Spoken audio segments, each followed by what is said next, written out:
کوئی دنیا کا بریلوی رناؤنڈ عالم ڈھونڈے جو اشرف تھانوی کو رحمت اللہ علیہ کہہ جائے، اور کوئی دیوبندی عالم ڈھونڈے رناؤنڈ جو احمد رضا بریلوی کو رحمت اللہ علیہ کہہ جائے۔ یہ اپنوں کو کہتے ہیں رحمت اللہ علیہ، دوسرے کہتے ہیں مرحوم۔ حالانکہ ان بچاروں کو اگر عربی آتی ہو تو مرحوم کا بھی وہی مطلب بنتا ہے، لیکن یہ انہوں نے ڈسٹنگوش کیا ہوتا ہے، بڑے کنٹرول الفاظ استعمال کر رہے ہوتے ہیں۔ اور یار تم لوگوں سے تو سیاسی لیڈر بہتر ہیں۔ وہ جب سے یہ ہماری پارلیمنٹ کی بالادستی کی بات شروع ہوئی ہے تو نون لیگ والوں نے بھی جو ہے وہ ذوالفقار علی بھٹو شہید کہنا شروع کر دیا ہے۔ پی ٹی اے والے تو پہلے ہی شہید کہتے تھے، پیپلز پارٹی والے بھی کہتے تھے، اب تو سارے شہید کہہ رہے ہیں۔ کم از کم وہ ایک شہید پہ تو اکٹھے ہو گئے ہیں۔ تم لوگ تو ایک دوسروں کے مولویوں کو ماننے کے لیے تیار نہیں ہو۔ اعوذ باللہ من الشیطان الرجیم، بسم اللہ الرحمن الرحیم۔ یا ایھا الذین آمنوا لم تقولون ما لا تفعلون۔ سورہ صف میں اللہ تبارک و تعالی فرماتا ہے، ایمان والو وہ بات کیوں کہتے ہو جو تم خود نہیں کرتے۔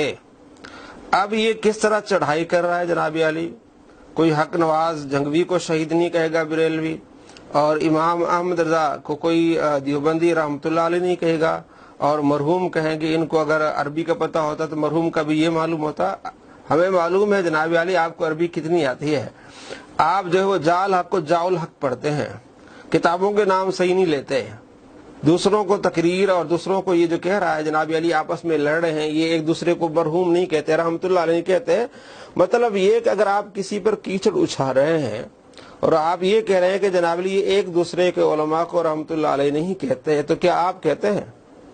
اللہ فرماتے وہ بات کیوں کہتے جو تم خود نہیں کرتے۔ آپ نے کبھی کہا ہے کہ امام احمد رضا رحمت اللہ علیہ؟ نہیں کہا۔ آپ نے کبھی شیخ عبدالحق محدث دہلوی رحمت اللہ علیہ کہا؟ آپ نے کبھی جلال الدین سیوطی رحمت اللہ علیہ کہا؟ نہیں کہا۔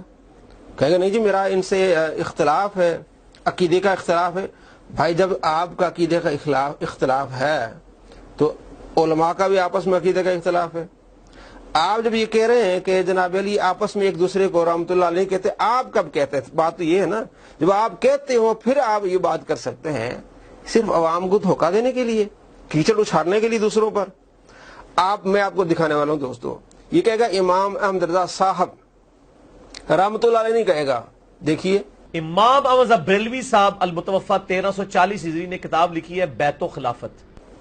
جی دوستو آپ نے دیکھا، اور جس کلپ کو آپ دیکھیں گے اس میں امام احمد رضا صاحب کہے گا یا مولانا احمد رضا صاحب رحمت اللہ علیہ نہیں کہے گا۔ آپ خود اس پر عمل نہیں کرتے اور علماء پر کیچڑ اچھال رہے ہیں۔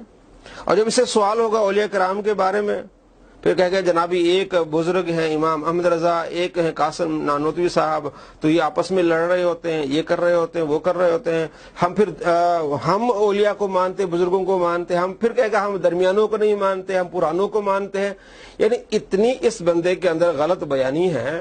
اللہ تبارک و تعالیٰ کے جو محبوب ہے ان کے خلاف اس طرح کی زبان جو استعمال کرتا ہے، ہر لحاظ سے غلط طریقہ استعمال کرتا ہے، صرف کیچڑ اچھالنے کے لیے، بدتمیزی بد اخلاقی کے لیے اس طرح کی باتیں کر۔ آپ سے تو سیاسی لوگ بہتر ہے کہے گا، آپ سے تو سیاسی لوگ بہتر ہیں، وہ تو ذوالفقار علی بھٹو کو شہید کہتے ہیں، چاہے نون والے ہوں چاہے پی ٹی آئی والے ہوں، سارے اس کو شہید کہتے ہیں۔ مولوی جو ہے وہ شہید نہیں کہتے ایک دوسرے کو، علماء کو۔ بھئی آپ کیا کہتے ہیں؟ آپ نے کبھی کہا مولانا احمد رضا رحمت اللہ علیہ؟ آپ نے کہا کبھی؟ نہیں کہا۔ یہ صرف عوام کو دھوکہ دینے کے لیے جی میں سب کو مانتا ہوں، کسی کو نہیں مانتا، یہ جھوٹ بولتا ہے، نبی علیہ السلام کے حدیث پر جھوٹ بولتا ہے، قرآن پاک کی آیات پر جھوٹ بولتا ہے۔ ہم نے اپنی ویڈیوز میں دکھایا ہے، 905 نمبر آپ ویڈیو دیکھ لیں، ہم نے اس کے 100 جھوٹ دکھائے ہیں کہ کس طرح اپنے آپ کو جھوٹا کہتا ہے۔ امام مسلم پر جھوٹ بولتا ہے کہ امام مسلم نے یہ کہا کہ جناب ضعیف حدیث کسی کام کی نہیں ہے، اور پھر ہم نے دکھایا کہ یہ خود مانتا ہے، کہا جی امام مسلم نے یہ نہیں کہا۔ امام بخاری پر جھوٹ بولتا ہے، امام مالک پر جھوٹ بولتا ہے، امام اعظم رحمت اللہ علیہ پر جھوٹ بولتا ہے، احادیث پر جھوٹ بولتا ہے، مولا علی رضی اللہ تعالیٰ عنہ پر جھوٹ بولتا ہے کہ مولا علی نے خوارج کے جنازے پڑھائے۔ 100 جھوٹوں میں سے پہلا جھوٹ ہم نے یہ دکھایا ہے۔